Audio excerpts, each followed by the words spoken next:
I'm Ollie, and today I'm going to go on the blue carpet. Hi, my name is Cole. I'm here for the blue carpet experience.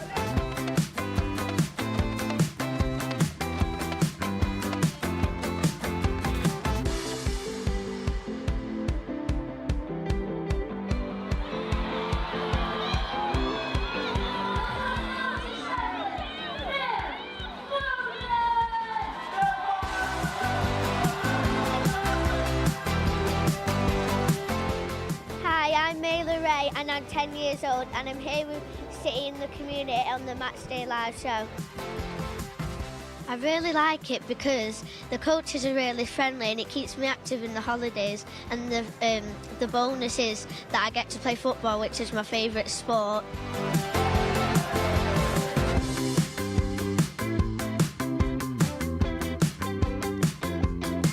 My name's Leah and I'm 10 years old, and I'm on MatchDay live with City and the Community.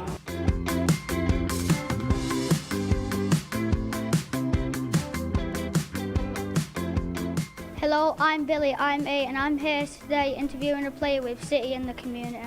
Okay, as part of City in the Community, we've got Billy with us today. He's going to ask today's man of the match, Matteo, a couple of questions. Who motivated you when you were younger to be a footballer? So if I need to choose one person, it would be my father.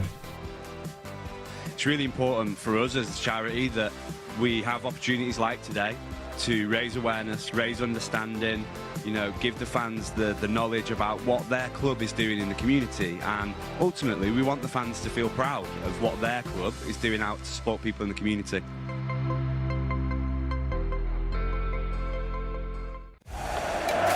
Welcome to the cauldron that is the Bernabeu. There's an unwritten rule. To win the Uefa Champions League, you first have to knock out Real Madrid. They will now have to do so all over again. City already coming forward with Jack Grealish. Oh, and he's been taken out. City have got a free kick just on the edge of shooting distance. And then the low shot goes into the net. Bernardo Silva caught everyone, including me, by surprise. It's Real Madrid 0, City 1. The steps forward. Might think about shooting Camavinga. There's a deflection. Oh, and it wrong foots Ortega, and it's 1-1. Great ball out to the left-hand side, and Rodrigo's coming through on goal. Rodrigo, he's got a Kanji in front of him. He passes it into the net, and Real Madrid lead 2-1. Taking on Mendy, plays it to Stones. Stones to Foden, shooting chance into the back of the net. How many times has he done that this season? He is the boy wonder, and we're privileged to have him. Which way is he going to go? Goes back instead to Guardiola. Guardiola tries the shot, scores the goal! Josko Guardiola gets his first Manchester City goal, and what a time to do it! City lead 3-2. On it goes to Vinicius Junior. Ball across the area, hit on the volley, into the back of the net by Valverde, and it's 3-3 at the Bernabeu. And the referee says that will do. Play with incredible personality. We tried to, to score the goals. We did it. I cannot say more. Score 3 goals in the Bernabeu was really, really good.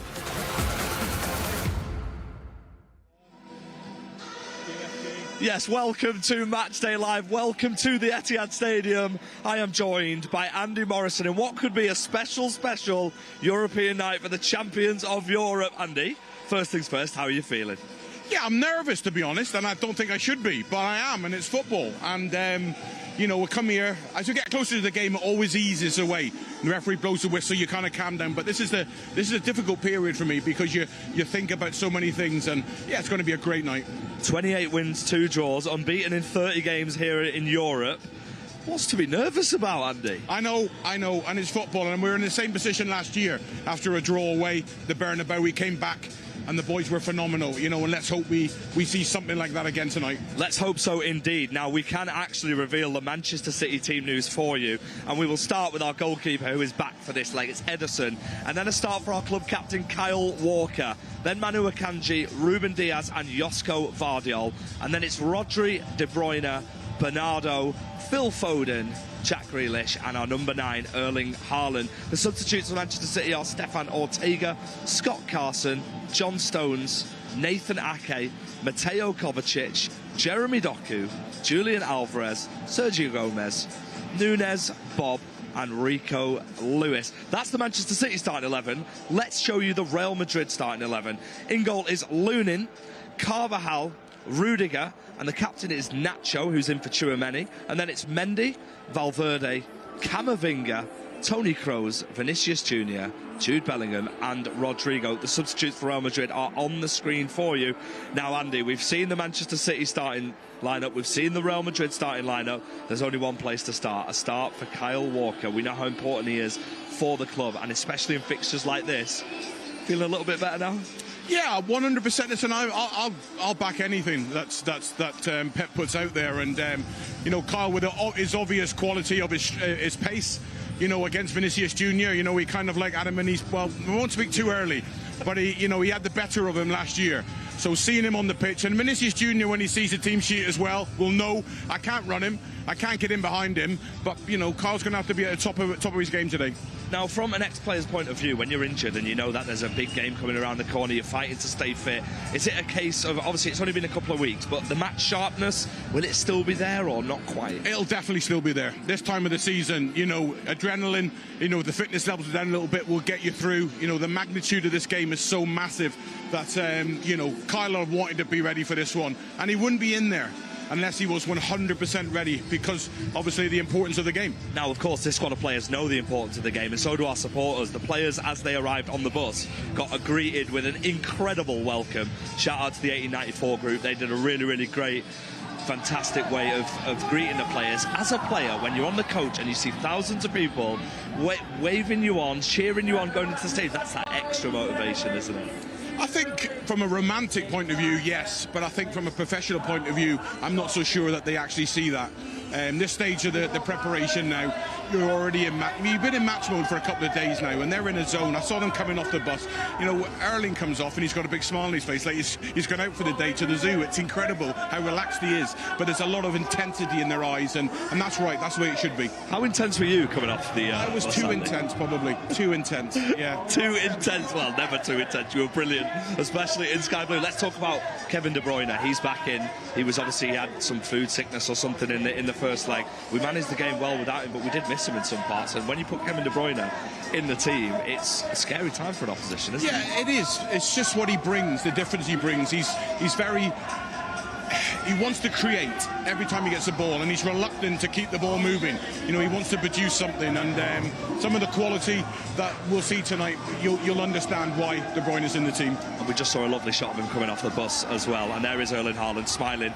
As you said, he seems really, really relaxed all the time, and he plays a massive part in this. And today in that centre-half position, Nacho's back in because Tchouaméni, of course, got a yellow card. Is it a case of a striker trying to get in between both of them, because it was Rudiger in the last leg?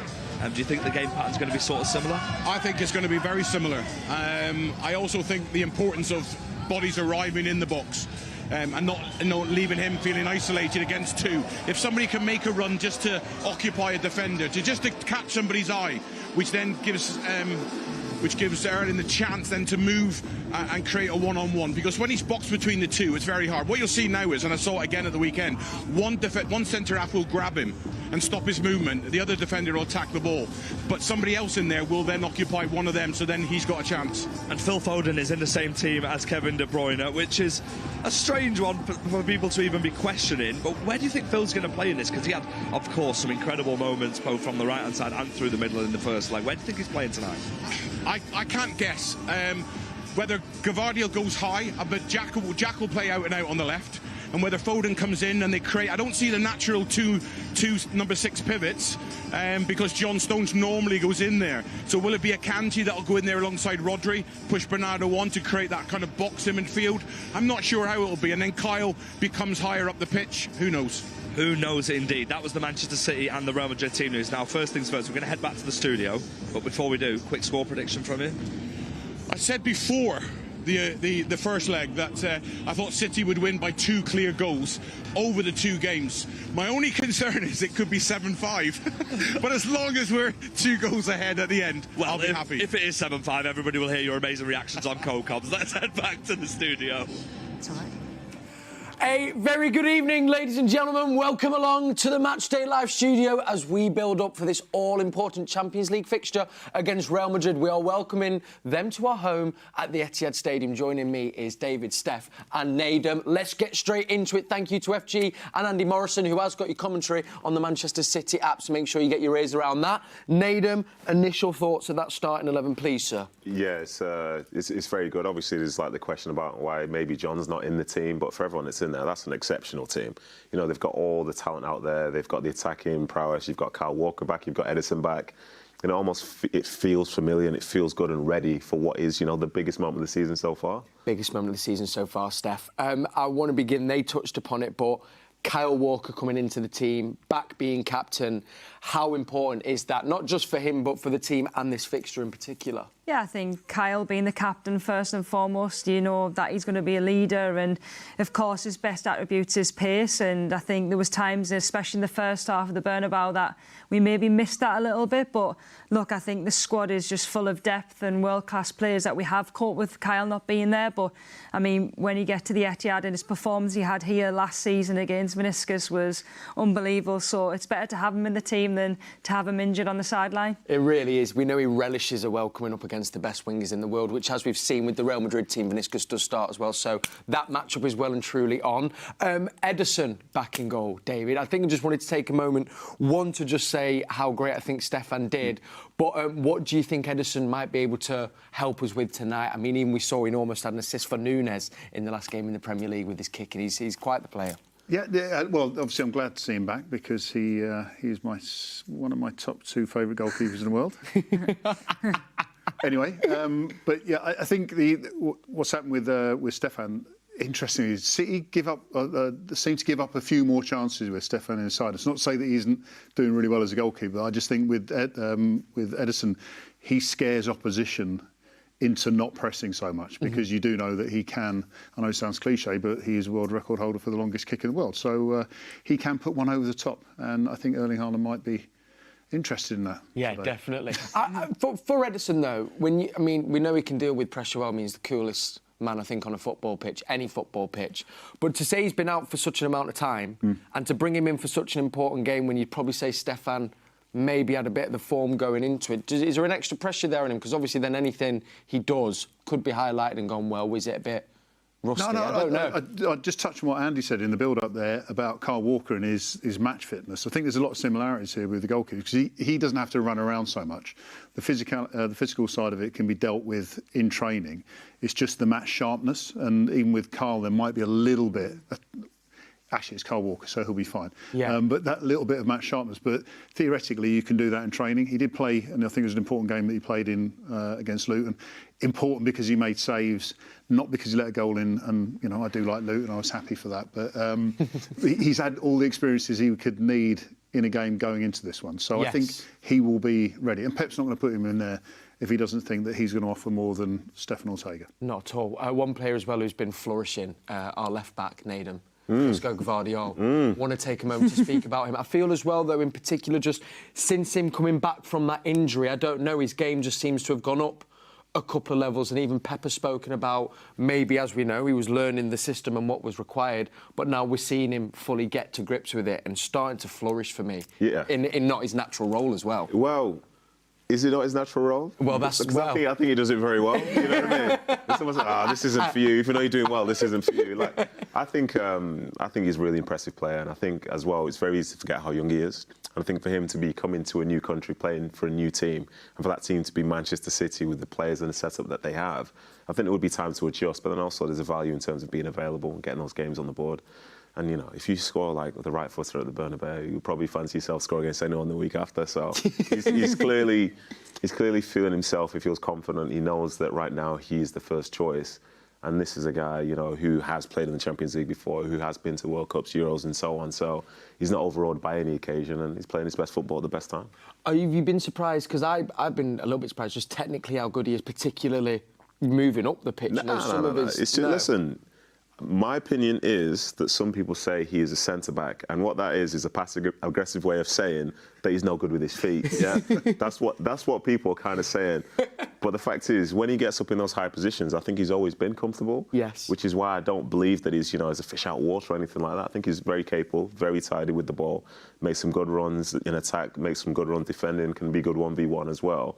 And for me, he's like a great asset on that side, especially with the size that he has. Absolutely. Another great asset, Steph, is our main man, Rodri, who, I mean, the stats speaks for themselves. But before speaking about his importance, I just wondered, have you ever been in that position where, particularly being a captain as well, where you've had, it's become game after game after game, and you've maybe felt that physical or mental fatigue a little bit, and where getting that game off could just be the thing that, I don't know, gets him back to where he was beforehand. Do you know what I mean? Yeah, I think especially at a club like this, you play so many games, and especially for the lads, I think, and even Rodri's season, last season, I think he was quoted as playing nearly over 70 games, which is an unbelievable amount at the highest level, and you're playing towards finals for cups, and to win a treble and to win trophies in pre-season as well was fantastic. But I think that's great honesty from him. I think every player wants to play, but I think when you get the squad that you have and you're able to rotate with unbelievable players like Kovacic, and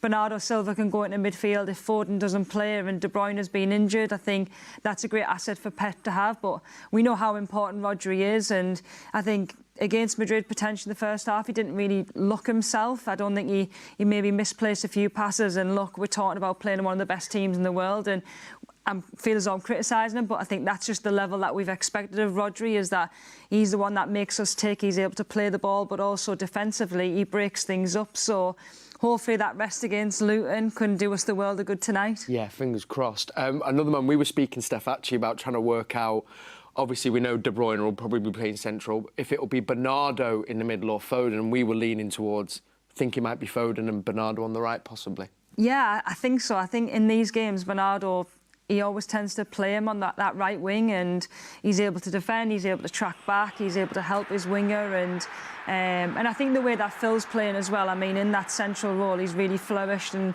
with that goal that he scored in the Bernabeu, I think that just shows his strengths, where his strengths are, in and around that 18-yard box, and in putting shots against the keeper. Absolutely. Also, David, I feel like Bernardo is one of them players, in any big game that I can think back on from last season or, away at Real Madrid at the Bernabeu, he is one of them that always steps up. And I guess for the team and the players around, you can't understate the importance and value of that enough. I mean, I'm glad we got to see that free kick from so many different angles. Because what was it, the second minute? Yeah. Second minute. Yeah.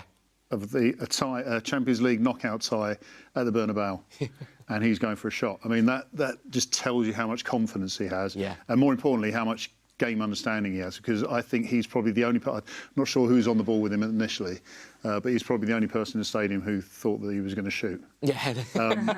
And when you've got, as you said, when you've got someone who stepped up so many times before, the team, I'd imagine the team went, OK, it's him. You're the one guy that we probably didn't expect to do it that could do it. Yes. And that kind of respect. And you're talking about Rodri. I think everyone, that's what I love about this team, everyone in the team has earned the respect from the rest of the team for them to trust them. Yes, absolutely. Guardiola, as you mentioned, when you asked Nedum about the lineup, look at it saying, Guardiola's in there. This, at the beginning of the season, that was kind of like, that would have been the oddity, whereas now it looks like the normal. I wanted to, this is a question I'm going to open to all three, because it was a question that I think there was a lot of chat after that Real Madrid game. The conversation always again around how involved was Haaland or whatever. And again, Pep said it's not the Haaland job. It's the team's job at times to find him more. What do you think we might do differently tonight, or can we do maybe just to try and get the ball to him a little bit more so he can have those shots on target? That is a good question. I think we always sort of like wonder, someone did a great job on Haaland and so on. But the team also conceded 3 goals. What we gonna be talking about here? Like a 9 playing in this system for Man City, for the way they do it, and teams tend to play against them, it can be quite tough to get tons of touches. If he was somebody that was free to go and roam and be involved, then great. But that's not the role that's required of him. So at times, himself and other people potentially in that front line, they do a job that's beyond actually doing things which they'd love to be able to do. Yes. But it still serves a purpose. Not least of all, I think last year in this second leg, there were so many times where he wasn't really getting involved, but then also, Gundogan was pinning back, I think it was Toni Kroos. On the other side, Kevin De Bruyne was pinning back Modric. And now there's space for John Stones to roam. there's more to football than just what one individual is doing and whether he's scoring that goal or not, because he'll know his value and his teammates will do as well. Because if he wasn't doing the job that's required in that moment, the game wouldn't have been able to go the way that the team wanted it to. Yeah, of course. And then from the defender's point of view on the other team, Steph, them having to, if you're having to focus on the big man, that does mean that maybe your concentration isn't elsewhere with players like Phil and Bernardo and De Bruyne buzzing about as well. That's the other side of it. Yeah, I think that's the job that Erling does, is that he occupies the centre-halves, and he would be so difficult to mark, and I think Rudiger actually played really well against him. I don't think the service to him was great, but there was times where you're thinking, hold up a little bit more, bring more players in. But it'll be interesting tonight when De Bruyne is there with them, because I feel as though they have such a good connection that we speak about Edison and him playing that long ball. I can always remember Arsenal home last year where John Stones has played up to Haaland and De Bruyne is running off him, and I think that's a way that you could get around it, if he can compete and get the ball first and pin it down. It's like you're occupying a couple of players to allow more space for other people. But he is so unselfish with what he does, because he must be frustrated because you're not in it all the time and you might lose concentration. But I think as long as other people are providing goals and assists, then he is doing the job for the team. But I think we expect so much of him because of last season. Yeah, them expectations are almost too high, I think, at times. And as I say, I love as well the ethos that everyone has of we're all part of the team. It doesn't matter, it's not individual, which is great. Right, let me bring in some friends from across the pond. They are our official supporters club in New York, live, I believe. So please, can you say hello and introduce yourself to everyone at home who's watching Matchday live? Hello everyone, my name is Kelsey Rios. We're live from New York City. I'm Connor Davidson, live here from Amity Hall. Beautiful. So, great tash, by the way. It has to be said first and foremost. It's a wonderful tash, sir. Guys, can you give me your initial feelings when you saw that Manchester City starting 11? Good team, right?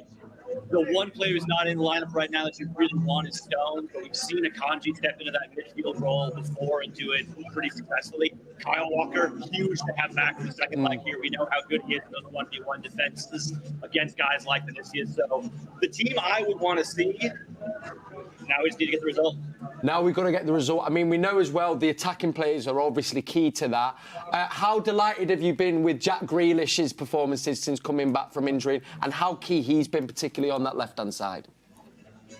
I think it's been a hard, to be honest. I think he's suffered a longer amount of time. I think he's been really on point so far. Tendency, what he does today. Could you let, I mean, whereabouts are you as well, guys? Let us, for people at home, so whereabouts in New York are you, and is the atmosphere building? What's the feeling like? Oh yeah, no, the lads are out here a whole hour early this week. We're right in the heart of Greenwich Village. We're at Amity Hall on West 3rd Street, just south of NYU's campus. If you're in Midtown Manhattan, if you're in Lower Manhattan, if you're somewhere in Brooklyn, you get a train. Come on out, get a pint with the lads. And obviously, we remember the game from last season. Arguably, probably one of the greatest performances in European football for me. Do you think it's going to be similar to that, or do you think that it's a different Real Madrid opposition we're facing? I think Real Madrid obviously have a lot with Jude Bellingham coming in.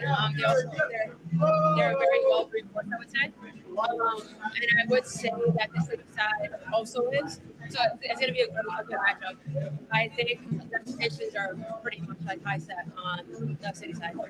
I think if there's one game that's going to follow the pattern of today, I think it's actually the 4-3 against these guys from 2 years ago. I expect a lot of goals. I expect a lot of basketball, a lot of stuff going on. So yeah, real nervous here ahead of kickoff, to be honest. Well, listen, we'll come back to you to get some thoughts on Real Madrid in just a second. I'm going to open that to our guests. Thank you so much for joining us as well. We really do appreciate your time. It's great to see you there. But David, you were on there. I was wondering on that. That first half last year was unbelievable.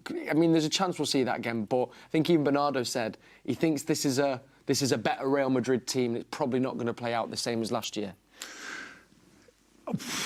Are they a better Real Madrid side? I think no, I don't agree. You don't think so? I think they're doing better domestically. No, Champions League. This team, they've given up 30 shots on target in the Champions League. So I'm going to get my stats out. Yeah, I always want to prove this point. Right, Lunin has actually done very well. Kepa at times has done well before him in the Champions League, but they give up a lot of chances. a lot of chances. So they're relying heavily, if not too heavily, on the likes of Rodrigo, Vinicius and Jude Bellingham, who's their top goal scorer in the league at least. But if you're going to keep giving up chances to City, then you're going to keep conceding goals.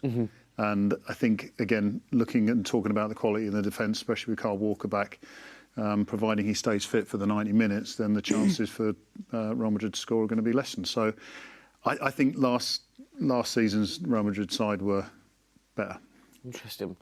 Don't feel the same, Nedum? I don't necessarily think that, but it's just because, you know, they're on their way towards winning a La Liga title. So even the feeling within the team would be different to what it was last year, where almost like last year, even though they kind of are now, last year it's like, you know, Real Madrid, they're the kings of Europe. The year before, they'd knocked City out. So they will come into City with a different sort of approach where, you know, it's the Champions League, we'll do this. Even though the league form's not there, we'll just find a way.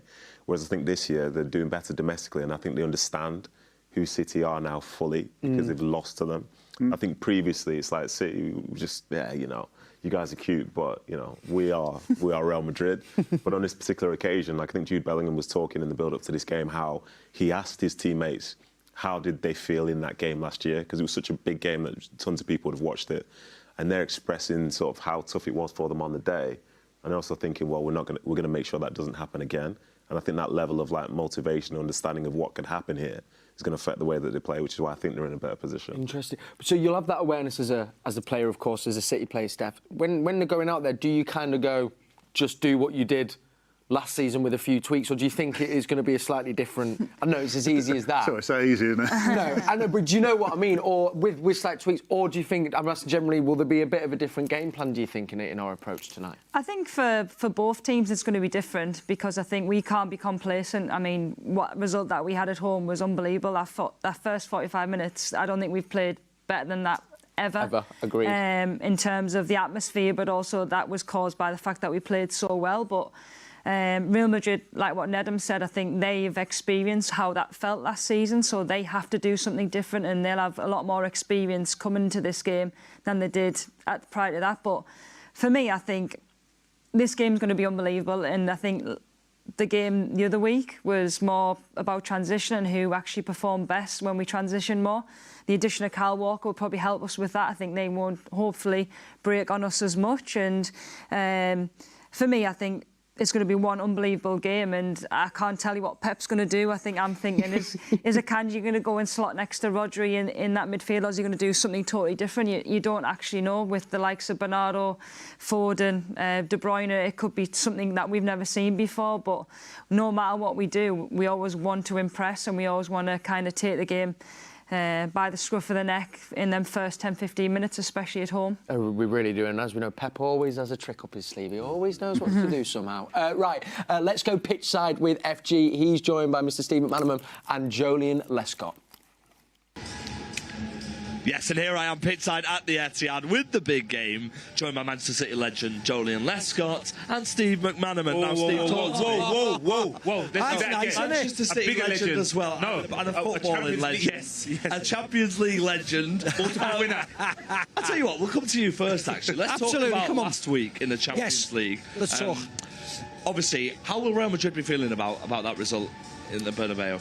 I think they'll be fairly pleased about the results, the way the performance went. I don't think they'll be... You know, of course, they wanted to come here with a victory, you know, something to hold on to, because, of course, the last two times they played Man City, they scored 4 against them here. So I think they needed to come to here with a goal lead or 2 goal leads to get something done tonight, because City are virtually unbeatable at home. They don't get beaten at home. If you said to someone at the start of the season you'll get through to the semi-final if you win at home, you'd take that all day long. So I think Manchester City are big favourites today. And Joleon, you were nodding there as Steve said that. Are you feeling as confident as Steve in the City win today? Yeah, I'm confident that we win the game and go through. Just to go against Steve there, I think they'll be slightly disappointed. It was a weakened City team last week. No Kevin De Bruyne, no Kyle Walker, no Edison. I'm expecting all of them players to play tonight, so it's going to be a tougher ask for them to get a result here. And last time they did come here, it was a humbling experience. So, yeah, I would have believed they would have thought they could have won the game last week and then come in here with something to hold on to. But listen, you can't bet against them because they own this competition. Yeah. So as a club, probably not this group of players, but as a club, they have something about them in this competition, so you can't rule them out. And sadly, we know all about that, especially at the Bernabeu. But we are at the Etihad tonight. I want to ask you as well, after that game at the Bernabeu, Steve, did you speak to anyone from Real Madrid, or did anyone speak to you about how they felt from a Real Madrid perspective? No, I left them well alone, to be honest, as you would do. I came back for the Thursday Europa League games. They had a game at the weekend. Of course, Manchester City had a game at the weekend. So you just roll on, don't you? They've been in this situation before. Both teams have.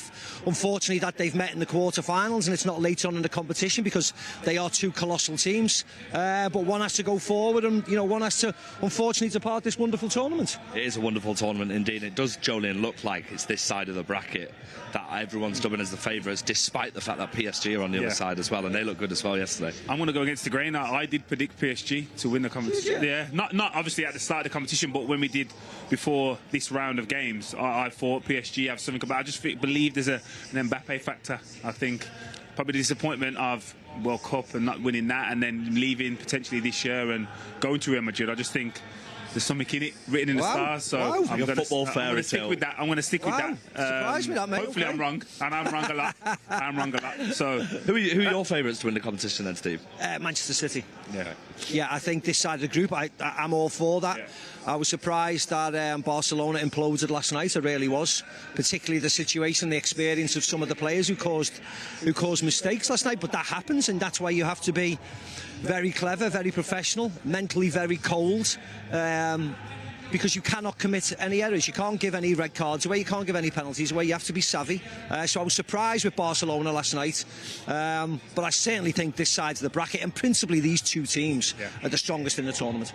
Absolutely. Now I have to ask you as well about the weekend in the Premier League. From a Liverpool perspective, a disappointing result. Of course, the Arsenal result for them was very disappointing. Liverpool very disappointing, Arsenal very disappointing. Manchester City, I didn't see Liverpool losing a game, to be honest. Again, doing my predictions wrong again, which is great. I didn't see them losing a game. I see them potentially dropping points, but the fact that they lost is a massive surprise for me, and obviously off the back of a disappointing week for them overall. Yeah, very disappointing, yes. Listen, City are in control again, and this is where you want to be. You want to be in control of your own destiny at this stage of the season, and we know what that means. It means potential treble again. Now, this time last year, we didn't really speak about the treble much, Joleon, but I mean, we've been a little bit more vocal about it from a City perspective. Is that right to do so when we are the treble holders, or is it still just I like the way the club goes about it and not document it too much before it's happened. I do like that approach. Something I would have done similar as a player. Let's not get too carried away with the situation. Enjoy the moments as they happen, but be humble in the progression. But listen, I think if they go on to achieve that again, I think they should shout from the rooftops. I still believe last season's achievement has gone under the radar slightly. I think it's not been as appreciated. I think it's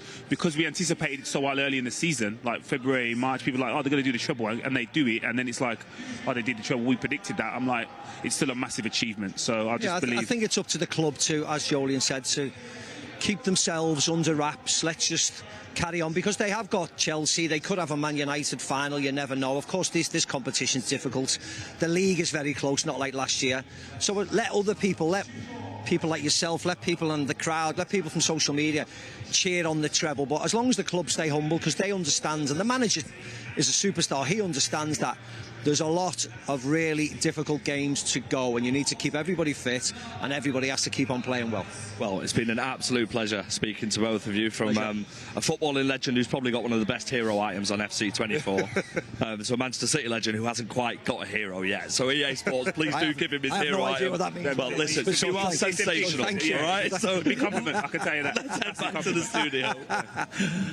Nice one, gents. Thank you so much for that, FG. More from him in just a little bit. Now, as they spoke about there, in case you did forget, but we are the holders of the Big Five, which is why we've got this beautiful T-shirt here, which will look a lot better on you than it does on me. You can just head to the Manchester City store online to get your hands on this. It's a nice little memento. Just remember the magical season that we've had. And listen, hopefully after tonight, we're still going to be in the hunt for all three. But in our way is Real Madrid. Now, if you do want to get in touch with the show as well, all the details are on the screen. Just use that all-important WhatsApp number. It comes through to me here, and I'll put your questions or comments to our guests in just a moment. Now, before we discuss Real Madrid, let's hear what Carlo Ancelotti and Jude Bellingham said in their presser yesterday here at the Etihad Stadium. Nada me cuida el sueño. Me cuida el sueño si como demasiado esta noche. Puede ser que no duermo bien. Nada me quita, tengo muchísima confianza en mis equipos, en mis jugadores, lo que hemos hecho en esta temporada, lo bien que estamos ahora, porque estamos muy bien ahora. Entonces, nada me quita el sueño. Well, I think it's the unpredictability of City.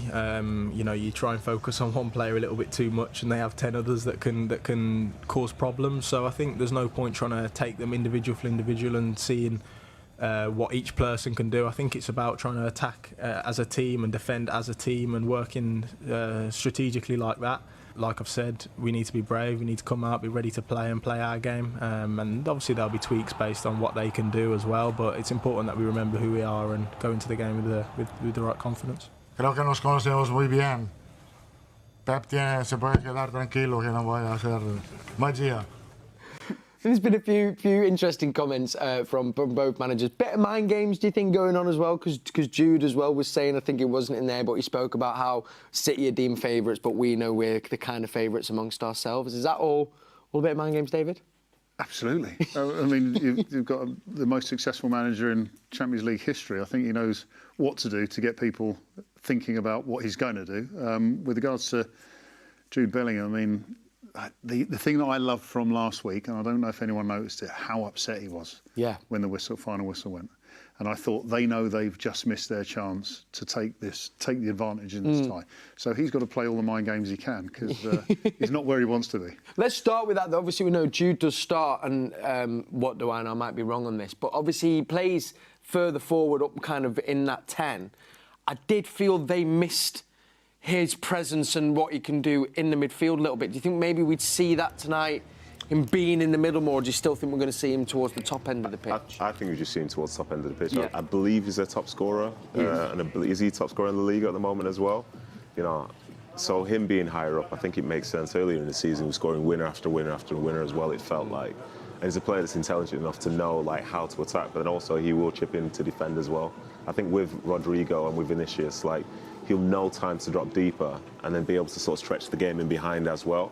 So I think he's a supremely intelligent player. You sometimes forget how young he is, but he's a joy to watch more often than not. Not necessarily when he's playing against City, but you understand him. And even the stuff you were saying before about man games, I think he's somebody that's so online. He knows what people are saying. Yes. And I like it. That's a kid that loves football and loves everything about it. And most importantly, wants to get on the field and do well for, you know, Real Madrid as a youngster. Yeah, it must be nice. It must be nice indeed. Look at that, it's clean, isn't it? Look at some players there. Before we look at the midfield attack, I mean, we just saw Rudiger, who, Steph, I know you highlighted, had a brilliant game in the first leg.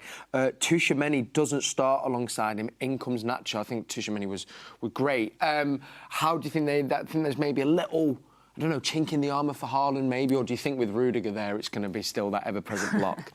Let's hope so. I think, obviously, we know how good Rudiger is and how difficult he is to play against. I can imagine him being really annoying, to be honest. He's pushing, he's trying to wind you up. And to be fair to Haaland, he coped well with him in the previous game. So I fancy Haaland tonight. I think he's going to have a good game. I think we've all been desperate for him to kind of show glimpses of what he did last season. And look, like, I feel as I'm talking as if he's had the worst season in the world, but he hasn't. I think that's just our expectation, is that everything that we do is revolved around him, and for all them unselfish things that he does, hopefully that kind of comes to a reward tonight. Absolutely. Moving to the midfield, David, how do Madrid, or what do you think they will do to try and assert their presence and their control on the game, which, as we know, is the hardest thing to do at the Etihad? I'm looking at the midfield. I mean, you talk about Jude Bellingham. I mean, he's a player who can pick the ball up and sort of run from the edge of his own box to the opposition's box. It's simple enough. I think with the pace, though, the out ball will be over the top. Simple as that. To try and play through midfield would be dangerous. The one thing is, when you talk about top goal scorer, I think the top goal scorer is on 4. I think Rodrigo, Vinicius and Jude Bellingham are 3 and 4, sort of spread between them. City have got 4 of the top 5 goal scorers in this competition, so the threat is with City, as in scoring goals. And I think as much as their defence has been pretty good in the Champions League up until last week, Real Madrid, they will have to defend, and the long ball with pace go through the midfield that way. Yeah, and listen, that did work for them a little bit at the Bernabeu, and we do know if there's one Achilles heel to this City team, it might be that. And I think we just have to accept they are going to get those moments because we're talking about world-class players. You're not going to keep them at bay, are you, for 90 minutes? Respectfully, I don't even think it's like City's Achilles heel. I think it's just football. Like, that's the way it works. Like a team with speed up front that's good in transition. Like, I've yet to find the perfect formula for that, you know what I mean? And if we could, I'm sure people would be desperate for it. But this is who Real Madrid are. I think Guardiola said something last week about how, like, especially for him, you know, he's a Barcelona guy and he's played against Real Madrid so many times, and he knows there's never a point where, even if you've got good possession, that you can be comfortable, because there's always something whereby they're prepared to hit you on the counter-attack. The more comfortable you feel, the more dangerous it becomes. But this is how Real Madrid play. These are the players that they have, and you're not going to be able to stop them from doing that. Like, obviously having Carroll back with some speed is great, and what it does, it gives you an opportunity to be able to defend it better. The fact is, these are still two, like, if we're talking about Rodrigo and Vinicius, these are two Brazilian internationals. These are some of the best forwards in the world. So as a consequence, there will be transitions, and just hope in any particular moment you do the best you can to make it as hard as possible for them to score or impact the game, because these guys, you know, this is what they're built for. And they scored 2 lucky goals. Well, do you know what, David? That's 2 lucky goals, I mean, for a team. And I wanted to say we did all right at limiting them. Really, I felt 2 deflections. I mean, I didn't. It took me a while to work this one out, but that little deflection there. His heel. Deflection for the first one. I mean, the third one was all right. You know, you'd settle for that on a Sunday afternoon. And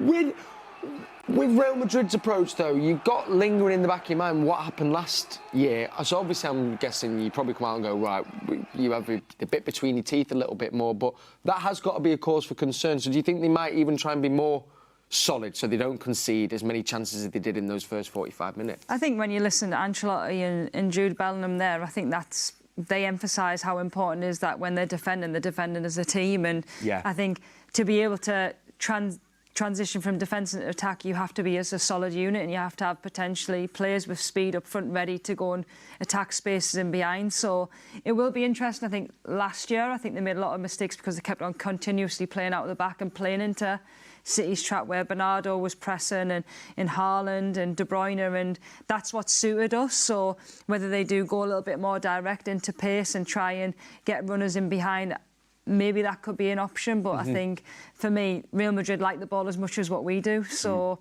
whether they play around us or potentially through the middle, it'll be interesting to see. Yeah, it will indeed. I also wanted to mention on the bench, and for me, when he came on, was unreal. Luka Modric. He almost changed, tipped the kind of balance back into their favour, I found.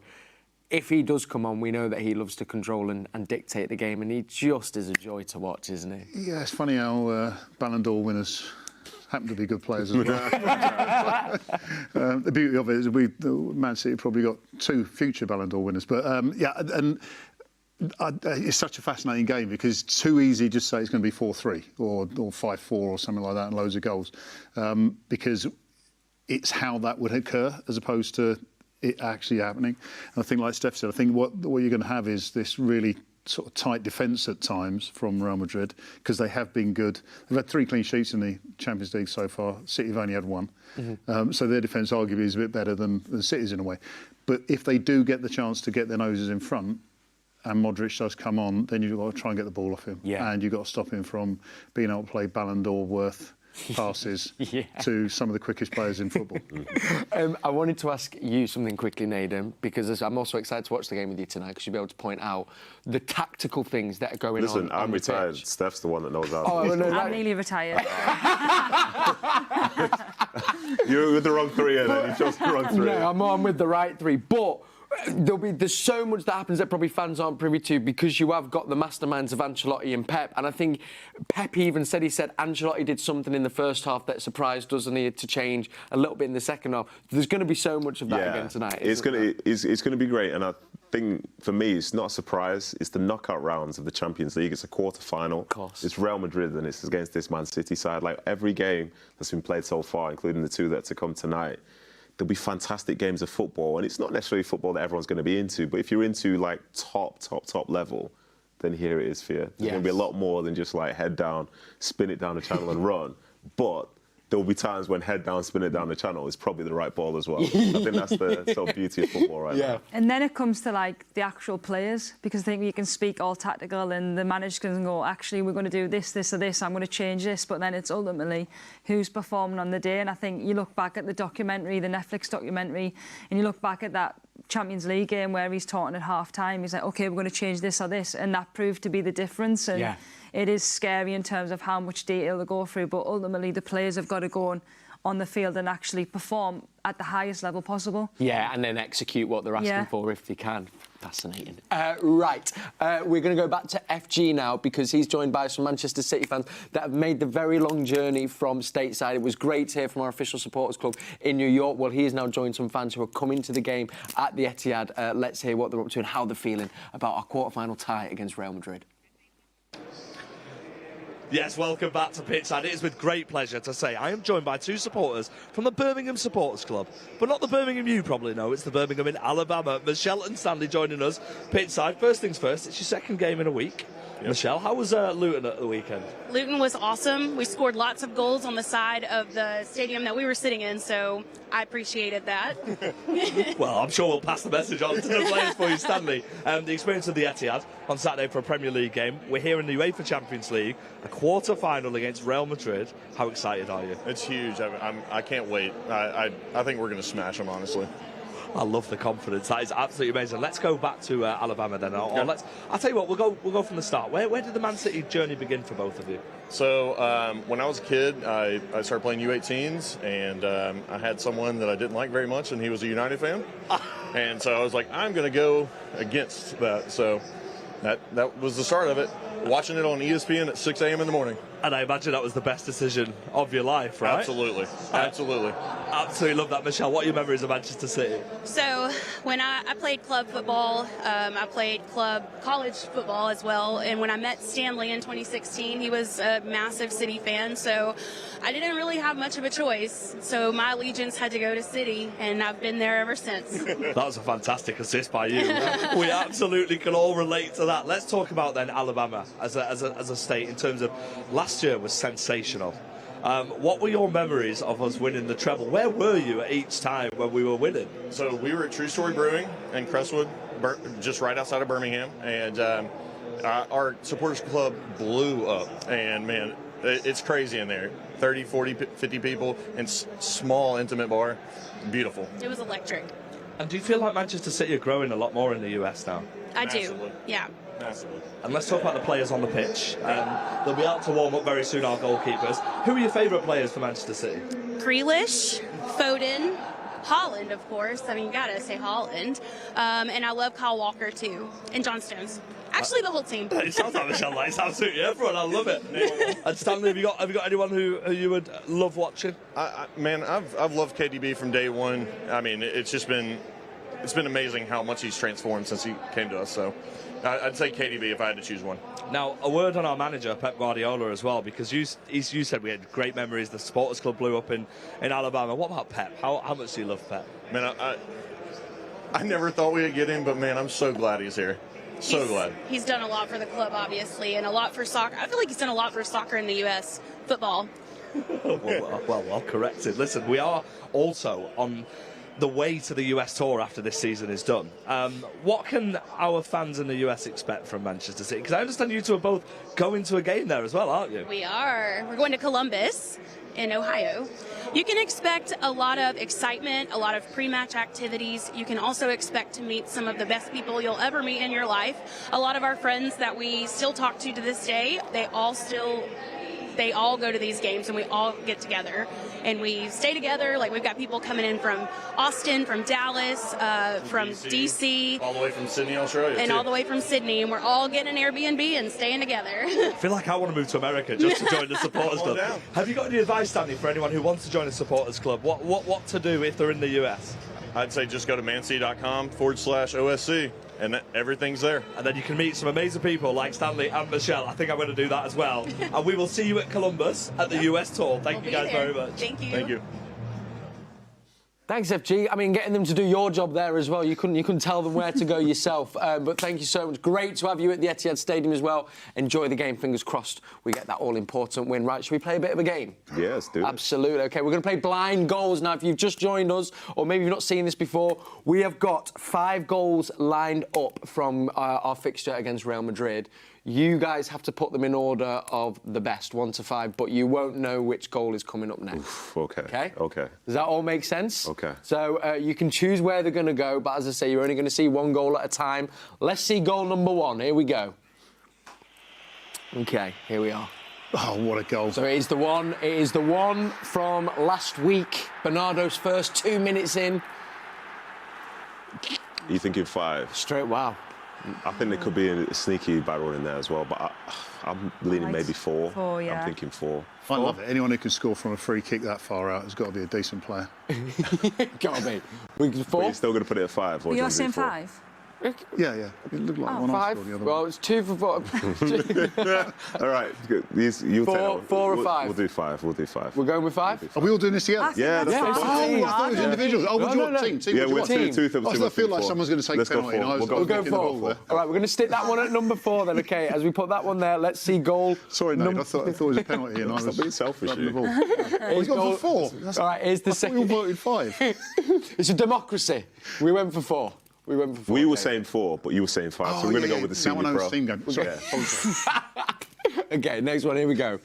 Who's this one now? Let's have a little look. That's nice to be fair. That's nice. That's nice. I mean, bearing in mind, we can take into account the build-up to this as well. This, of course... Because we've still got, like, the Bernardo Silva one, the Kevin De Bruyne one in the Bernabeu yesterday as well. Pass round the corner. 3 for me. 3. Yeah, and it was 3. What in your mind is 1? This is 5. De Bruyne won away last season. OK. Straight up. What do you think, though? I'm going 5. I was going to say 5. You think Yeah, because the score. How can you put them 2 but it's 3-0. It's 3-0. I'm gonna. Foden's just megged them. Go on, Steph, you take this one. You can take this one. I'll say 3. Okay. 3. OK, we'll go with that at number 3. Nice. All right, here we go. Next one. Next one. Let's have a little ganders. Here we go. What have we got? Oh wow! Boom! In a bit. So crisp. That sound of the ball hitting the net is so crisp. Oh. I think that's the best one, isn't it? I can't think of one off the top of my head. Oh no, it's those last week. Yeah, those ones last week. 2 last week. So it's the trap now, isn't it? Oh, the turn from Gundo. Were any last week better than that one? Number 2. Yeah. Which one? Phil's one. Phil's, Phil's. Maybe 2 then. 2. We'll go 2. Phil's is going to come up. Yeah, we're going to go 2. 2. Yeah, Phil's is going to. I was there for that as well. All right. Amazing. No, it's just it's nice to relive it. You know what I mean? All right, we're going 2, yeah. OK, we're going number 2. 2 is locked in here in the studio. All right, let's see our next. We've got 2 goals left to see. Wow. It's Phil's. Go on, Phil. It's Phil's. Touch. Just pop it there, son. 1 million %. Oh, it's got number 1. Yeah, no question in it. Yeah, this is working out all right, actually. Yeah, I think even Pep's saying there 1. That was number 1. Also, did you see the clip that City put up of him practicing it on the day before on the training pitch? Amazing. Right, we need something properly naff now at 5. OK, so we've got Phil's beautiful strike from last week at number 1, so there's 1 goal left to see. Let's hope it's the worst of the bunch. And then you'll have nailed it. Goalie should do better there, to be honest. OK. All right, here we go, here's 5. Here's number 5. Here we go, drum roll, please. Here we are. It's be having you. It's a shame. It's a shame. It's a shame. It's a good goal. It's a shame, but yeah. It's I think to be fair, I think it is a beautiful. I personally think you've nailed that. If I was to watch all those 5 and to get to choose scene all 5, I'd have probably put that order. This is Bernardo's favourite goal as well, apparently. Is it? What you think his favourite goal deserves number 5? That's what he said. I think out the other, I think his other one for me, I prefer. You prefer the free kick to that one? To be honest, I think 3 and 5 are interchangeable, you know, because I'm catching the same sort of vibe from that now. You know what I mean? What, you the Bernardo one at 3? No, I don't know that. Because it's like the same style of goal, isn't it? Yeah, I suppose so, but I feel the build-up play is better in the Julian Alvarez goal. Yeah, I mean, I think that's number 3. Yeah, I just think number 4 should be number 5. I think you've nailed it. Yeah, we've nailed that. No questions asked. And we bet on that one being first as well, didn't we? Yeah. We're so locked in. I like what you've done there. Yeah, listen, they know what they're doing here in the show. Now, if you don't agree, remember, you can let us know on the WhatsApp number, which pops up on your screen. So please do let us know if you thought differently. But you've also been getting in touch with some of your questions, so I can put some of them to our guests now. I'll begin with this one. David, I'll begin with you with this one. It comes from Harsha. Thanks, Harsha, who says, I'm a huge fan of Pep's teams, and I wanted to ask, do you think Pep will deploy a full aggressive set of tactics and go to demolish, as he used to in his Barca days, or will he try to control and attack? Oh, good question. I think from what we saw last year, you go to demolish. I think there's, and more importantly, what I saw last week, and I keep going back to this end of the game emotions from the Real Madrid team. They were dejected with a 3-3 scoreline, and I think that if you can just hammer them early, then all of that emotion just kind of spills out. You end up with players getting sent off and booked, and the game's done by half-time. Not that anyone should switch off before the end of the show, of course. Of course not. No, because you come join us at half-time as well. We exactly. Can talk Yeah. about that. I think you try and get this done as quick as possible. Absolutely. Thank you, David. Right. Well, Gideon and also initials AKS have kind of asked a similar question. So I'm going to ask this one to Nedum. And they ask, what adjustments or strategies do you think City might be focusing on in the second leg to maintain the advantage and secure the win? And Gideon was asking as well, do you think, what tactical changes might we see to make sure we secure the win? It's tough to say because you don't know how the flow of the game's going to go, to be honest. But I think because they're away from home, maybe Real Madrid will take a step back. Maybe they'll sort of close things off a bit more defensively, but then you're still not expecting Rodrigo or Vinicius to be part of that. So it's more a case of be aware of what they're going to try and do. Like, if they're going to play through the middle, then fair enough. But don't get caught by balls over the top, because essentially, if you're playing football and it's a foot race, you know, you might like your chances, but it's not a guarantee you'll be able to get there and defend it properly anyway. So I think tactically it'd be more a case of not City being conservative, but don't give them something that they want. Don't, like, this game for me feels like a massive game of cat and mouse, where City have possession, they want to draw out Real Madrid. And Real Madrid will have possession and they almost want City to get really aggressive with them. You know, someone to step into Bellingham, then all of a sudden, balls in behind and people are running. So I think it's more a case of just not giving them as much as they want for as long as you can. Yeah, keep it at our game, isn't it? Yeah, I think so, yeah. Brilliant answer. Thank you, Nedum. This one came in from Kyle. Question for Steph. And he says, firstly, devastated to lose my captain at the end of the season, but good luck. My question is, though, after 10 years at the club, what plans have you got for when you finish? And are there any plans of a testimonial for you? By the way, yes. And if there isn't, Man City, wheels in motion. But yeah, what do you have any plans? I'm not sure on the testimonial. I'm not obviously had them conversations yet, but what was the first part of that? The first part of the question was, have you thought about any plans for what you're going to do when you finish yet? There's a few things. Obviously, I love doing this sort of stuff, like City TV and being a pundit, and that's something that I really enjoy. But hopefully be part of the club still. I think ideally that would be the nice thing to do, is to kind of maybe work in a different capacity in terms of with the girls, but also for the club as a whole. So, but most importantly, have a little bit of a break, to be honest. I'm looking forward to a bit of time off and relaxing and spending time with family, but hopefully we'll be with the club in some way, shape or form, really. Well, I hope so as well. I mean, Steph, you know, it goes without saying, you've been a legend for this club for all the time you've been here, truly, and it's a testament to yourself. A true icon and hero here at Manchester City, and thanks for that, Kyle. Final one quickly from Sarah. I can open this up to you all. Is Phil Foden the best player in the world right now? I got to shake Phil Foden's hand and take a selfie with him on the weekend. And did you tell him he was the best player in the world? No, and I didn't tell him I loved him either. But I did put it on a group chat, and everyone knows what that meant. So we mentioned Modric, Ballon d'Or winner, former Ballon d'Or winner. Erling Haaland, who I think should have had the Ballon d'Or last year. You got Phil Foden, I think, is in line for a Ballon d'Or, along with Jude Bellingham. I just think that between Jude Bellingham, I love this idea that Jude Bellingham and Phil Foden could be against each other and with each other in the same seasons for the most amount of years, and we're just going to be privileged to watch them. be the best. If not Phil, though, do you know the one I said to our kid the other day? Genuinely, I feel like Rodri. At the moment, no, as in best player in the world at the moment for what he does for the team, and like, I don't know, I don't see anyone else doing what he does and has the impact on the game. And the guy's not lost in 70 games. Obviously, yeah, you don't see anything else because you only watch City anyway. But that's fair, yeah. No, that's true. I'm very biased. But nuance in there as well. Yeah. No, but you know, I don't know. I know what you mean, but then there'll be tons of people who can make an argument for so many different players, and you really feel it with like all their chest. But the fact is, if you've got players in your team who you feel are some of the best in the world, then what does that say about your football team? Yeah. You know what I mean? It's proper, isn't it? Yeah, it's proper. Yeah, it's and they're both having the best seasons. They are indeed. Yeah. Right, let's hear some thoughts from our dear friend and another club legend, Mr. Paul Dickov. Here he is with FG. Yes, thank you very much, Kel. As you can see, I am joined by an absolute legend who's grown a little bit. Have you shrunk? Paul Dickov. I'll take you off the step. Yeah. Welcome to MatchDay Live here at Pinside. Massive game tonight, of course. What did you make of the first leg? I was really happy with the first leg. You know, two top teams and what a game it was as well. And I just, you know, FG, I felt second half. It reminded me a little bit of a few years ago when we played PSG. You know, PSG were used to winning a lot, obviously in Ligue 1. And the way we controlled the game, Madrid didn't like it as PSG didn't, and they started losing their head a little bit and going out of position because they're not used to being dominated the way they did. And I'm expecting a lot more tonight. Now, 3-3, of course, there was a lot of goals. There has been a lot of goals in this fixture over the years.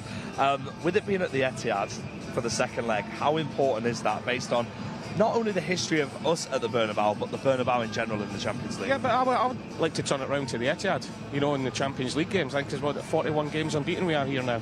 The atmosphere here last season was absolutely incredible, and they have been in Champions League nights as well. And you know, the thing that made me smile and made me really happy as well was not just the result, but the Spanish press, the players were coming out and saying that it was one of the most intimidating atmospheres that they've ever seen. And you know, and as always, I'm buzzing for these fans here. But when they are needed, they produce, and I expect to send tonight. And they've produced all throughout even your career at City, of course. Well, if there's a man who's produced for Manchester City, it's definitely you.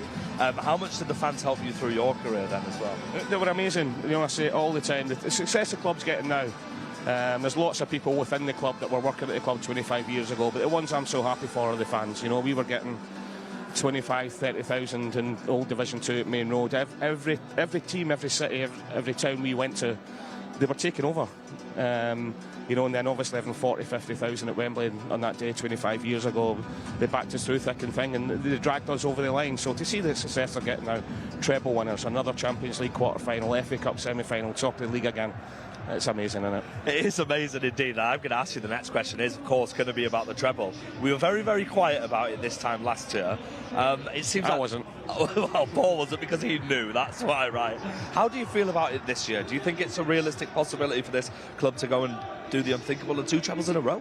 Yeah, I do. And I don't see any reason why not. You know, obviously, huge game tonight. And Real Madrid, the history they've got, people keep talking about the quality they've got as well. But I still think we're the stronger team. I think we've got the better squad. We've got game changers within the game on the pitch. We've got people on the bench that can come on and do it. And then you're into the semi-final of an FA Cup. Back to the top of the league when people were writing us off a few weeks ago. 27 games unbeaten, is it, in all competitions? So why not? I absolutely love the positivity of this man. More positive news from the first leg. Ederson's back, De Bruyne's back, and Kyle Walker, our club captain's back in the starting 11. You've got to feel more and more confident looking at that, haven't you? You do it, and actually, I said that after the game, you know, for the performance that we put in over there. I thought Akanji was great. You know, I did, but Kyle has shown over the last few years that Vinicius Junior, he's a very good match for him. I'm not going to say too much in case it comes back and bites me a little bit. Ederson back in net, and then Kevin De Bruyne is the game changer for me, you know, and he doesn't just seem to lift his game to a different level all the time. When he's in the pitch, the players around him lift their game as well because they know how good he is. Be interesting to see whether Phil starts in the middle with Kevin or he starts wide and Bernardo comes in. That'll be interesting to see what happens, but I think to have Kevin De Bruyne and Phil Foden on the pitch at the same time, which we haven't seen a lot this season, is huge for tonight. I think the interesting thing is, from a Real Madrid perspective, is they probably don't have a clue what's going to happen on the pitch as well. Erling Haaland, the first leg, let's talk about him a little bit. He had one shot in that first leg, but I feel like his performance, he did much more because he kept Rudiger occupied for the whole game. He kept both centre-halves occupied. You know, I fell out with so many people in the media after last week. They're all saying, oh, Haaland touches, what does he bring to the team? His movement is unbelievable. People don't see that. You know, all right, they might talk about maybe not holding the ball up or the touches he's getting. that he occupies the two centre-halves, two top world-class centre-halves as well, which then allows the space. You know, you look at the goals, you look at Phil's goal. You know, normally one of the centre-halves come out and close that down. They're that worried about Erling, they stay with him in the box, it gives them the space. Guardiola goals the same. Rudiger would normally come out and make a block and try and do it, but because Erling's in there, it scares the life out of them, and it's giving the players the space in and around the penalty box. That's what he does that a lot of people don't see. I know we do. We do indeed, and I tell you what, we also see the positivity from an absolute Manchester City legend. So thank you so much. You enjoy the rest of your evening. Hopefully there's no more steps for you to try and make me look short. Let's head back to the studio. Nice one, FG. Now, if there's one man that always makes me feel a little bit calmer about these big games, it is Paul Dickov. Great to have you on the show, Paul. Thank you so much. And as he said there, Kevin De Bruyne is a game changer, and he starts today. If you've just tuned in, just over 15 minutes until we kick off at the Etihad Stadium, I'll run you through our starting 11 quickly. Ederson is back in goal after return to the side for the game at the weekend against Luton. Kyle Walker back in the squad. He captains this Man City starting 11 alongside a Kanji, who was great at the Bernabeu, and Ruben Diaz and Josko Gvardiol. Can he make it 3 in 3? Fingers crossed. Rodri in holding midfield alongside Kevin De Bruyne. And we think either Bernardo Silva or Phil Foden, and then Jack Grealish out on the left with Erling Haaland down the middle. And just a bit of business from me as well. If you like this T-shirt I'm wearing, I'm just saying, I've had a few compliments. mancity.com, go into the official store. That's where you can get this little memento that says, we are the best team in the land, in all the world. And speaking of the world, we've got some fans from across the pond who FG is with now pitchside. Yes, thank you, Kel. Welcome back to pitchside. As you can see, I'm joined by some other supporters from another supporters club in New Jersey. First things first, welcome to the Etihad, but a very special welcome to yourself. It's your first time at the Etihad First Stadium. time in the building. It's amazing. For a game like this, how are you feeling? Well, you know, it's not that big of a game, so I'm pretty calm. Absolutely. Love it. Let's go back and trip down memory lane then for you guys. When did it all start with Manchester City? 10 years ago for me. Yeah, it took me a 2008-2009 season.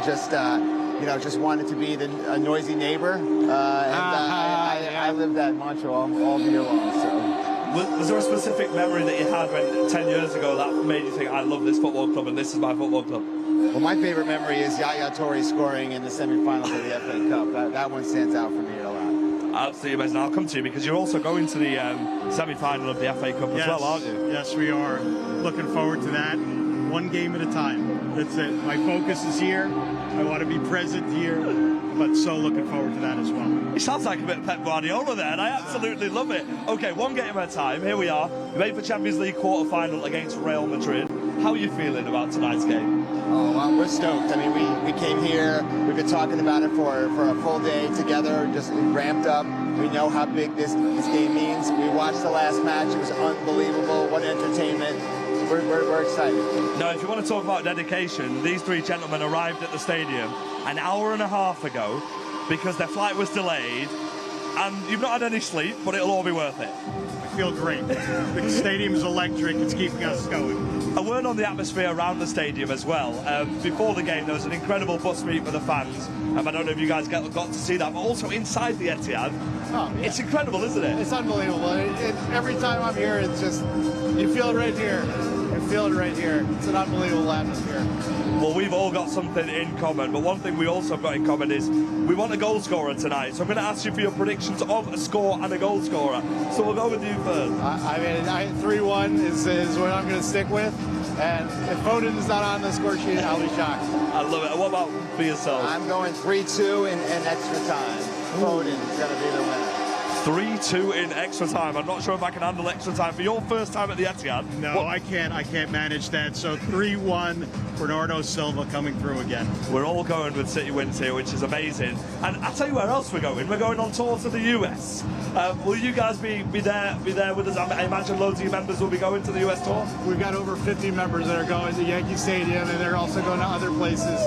Our club loves Manchester City. They just can't eat it up every time they show up for 7:30 matches. They love it. We're going to have a great turnout. It's going to be so fun. That is 7:30 in the morning for everybody watching MatchDay Live. How is football growing, or Manchester City growing in the US? Oh, I just know from when we started this club, there were 4 or 5 of us in a little room, to the Champions League final last year, over 100 people cheering on, biting our nails. staring away, staring at the TV. It's grown by leaps and bounds in just a few years. Well, that is absolutely incredible. It's incredible to catch up with you guys, and we'll see you again at the US tour. Have a great evening tonight. Thank you.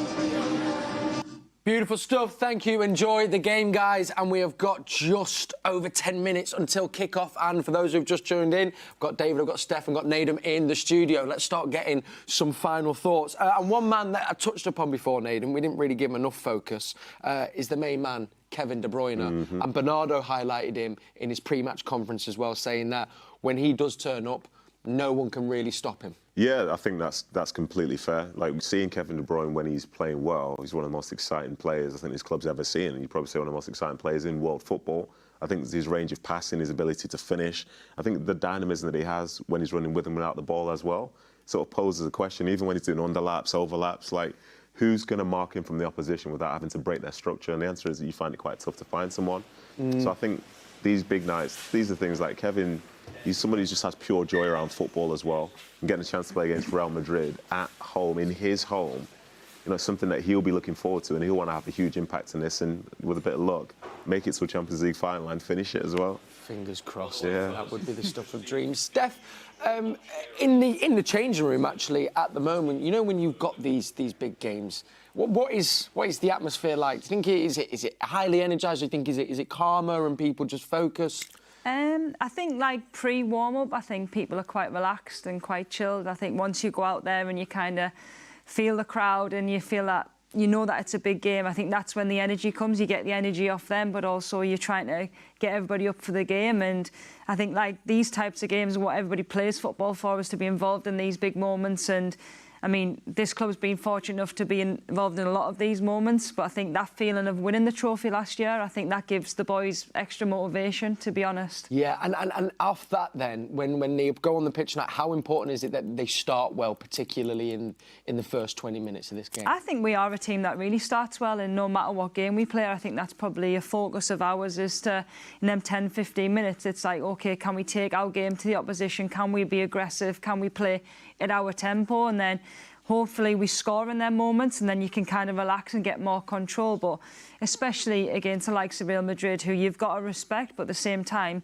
it's an opportunity. If we have kick-off, it's just kind of put them under pressure straight away, get the crowd behind them, and hopefully use that as an advantage. Exactly. I think it's going to be massive tonight. I know that atmosphere in the Etihad is going to be electric. We can't forget that, though, can we? We're coming up against Real Madrid. They've got some of the best forwards in the world. They are the kings of this competition, really. And they are going to threaten us at points, and we are going to have to probably dig in a little bit as well at certain points. It's not going to have it all our own way, I don't think, tonight, David. I think you're right. Not only have they got some of the best forwards, they got some of the best midfielders, some of the best defenders. I mean, they have a world-class team. Yeah. Lunin, I think, is fair enough in goal, is slightly not quite in that category yet because he hasn't had that much time at Real Madrid as a first-team player, but they're across the rest of the team. They are superb. I just keep thinking, Kevin De Bruyne, I've got to mention it, going back to what we were talking right at the beginning about Erling Haaland. What Real Madrid, the best strikers or midfielders or defenders they've got, have to be careful of is if they give Kevin De Bruyne that space, then Erling Haaland will have the opportunity. If they don't, then Erling Haaland will occupy two players. I mean, if City do their thing, it's going to be a wonderful day. Irrespective of what the score is or how many each team score, it'll be a wonderful day for City. So, yeah. Steph, also as well, just I know we mentioned the other ones, how great Kanji was. I thought Ruben Diaz was excellent at the Bernabeu. I don't know if anyone's had a chance to watch the Netflix documentary as well, but particularly this back end, he just seems to raise his game to another level. And it's kind of infectious on the team, isn't it? Yeah, I think you can see he's quite a natural leader within the group, but I think especially the way that we play him and being that central defender in terms of sometimes he's on his own in there, and I think was in the first half he made that tackle on Jude Bellingham and you could see he could just grow in confidence because it was an important tackle. It would have been him 1v1 on the keeper if he hadn't have made that, or potentially card. But I think he has grown in this season. I think he has really, he loved the responsibility of leading the team and being that leader at the back, and his job is simple in terms of possession. It's literally just making sure that you can get it to the likes of Rodri, you can get it out wide to our better players, our forward players that are more attacking. But I think defensively, he's been superb in terms of blocks, tackles, clearances, and hopefully he can have one of them games tonight. Yeah, fingers crossed. Imagine he comes out with a clean sheet. That would be something. So the players are slowly starting to make their way out. So I guess this kind of brings us to our prediction time. Oh, gross. We're back here again. So we meet again. Yeah. Nedum, would you like to kick us off? I'm going to say a 2-1 win to City. Yep. But as I see them walking down the steps now, I've just got a feeling I'm not going to enjoy a single second of this. No, you and me both, second, mate. yeah. That's all right. We've got each other. Yeah. Steph?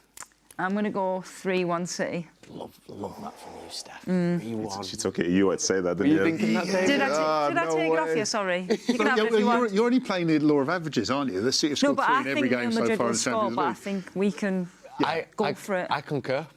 I think the... we can have the same, you know. And I'll go 3-2 then. Do you know, I'd come with Inga. Oh, I do like it. You saying 3-2? I'm going to go 3-2. Lovely. I'm going to say same as last year, 4-1. Demolition job, and what? Right, there they are. The boys are making their way out. So let's leave it here. Thank you to all of you for watching at home. Come join us at half-time. Commentary is on the City app. The only thing for me to say now is come on, City. Come on.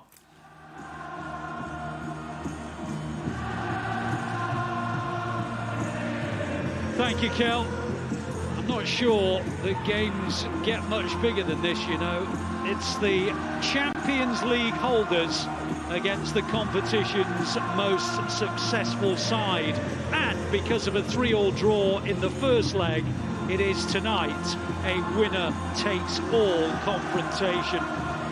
The reality is that it is the 3rd season in a row that these two sides have come head-to-head, both having knocked out the other at least once in those previous meetings. Indeed, the last team to beat City in the Champions League were